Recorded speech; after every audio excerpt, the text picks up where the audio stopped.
24th June. இன்னைக்கு ஏசப்பா உங்களை பார்த்து சொல்றது என்னன்னா, சிலுவை. ஒருவன் என் பின்னே வர விரும்பினால் அவன் தன்னைத்தான் வெறுத்து தன் சிலுவையை அனுதினமும் எடுத்துக்கொண்டு என்னை பின்பற்ற கடவன்னு லூக்கா 9:23 சொல்லப்பட்டிருக்கு. இயேசு கிறிஸ்துவுக்கு பின்னாடி போக நமக்குரிய தகுதிகள் என்ன தெரியுமா? அந்த பாதையில் அவமானப்பட ரெடியாக இருக்கணும், உபத்திரவங்களையும் பலவித பரிகாசங்களை சகிக்கவும் தயாராக இருக்கணும், எதையும் தாங்குற இதயமும் கொஞ்சம் வேணும். அந்த பாதை ரொம்ப ஈஸிலாம் கிடையாது. ஆனால் இதெல்லாம் கர்த்தரை பின்பற்றினா நடக்கும் அப்படின்னு முன்னாடியே தெரிஞ்சு வச்சுக்கிட்டோம் அப்படின்னா எதையும் ஃபேஸ் பண்ண ரெடியாக இருப்போம். அது அவருக்காக தாங்கவும் ஏற்றுக்கவோ ஆரம்பிச்சிருவோம்.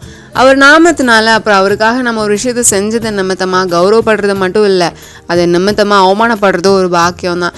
சிலுவையை சுமந்த தேவனும் எல்லாத்தையுமே சகிச்சாரு. நம்மளும் ஒரு பின்னாடி போக நினச்சா தன்னை வெறுத்து சிலுவையை சுமந்துக்கிட்டு, அதாவது அவமானம், உபத்திரவம், நன்றிகள் எல்லாத்தையும் சுமந்துக்கிட்டு அவரை பின்பற்றணும். ஆனால் இறுதியில் நீங்கள் ஆசீர்வதிக்கப்பட்டிருப்பீங்க, அவர் திட்டத்தையும் அடைஞ்சிருப்பீங்க. பை தாட்ஸாவ் ஷேரன். Have a great day.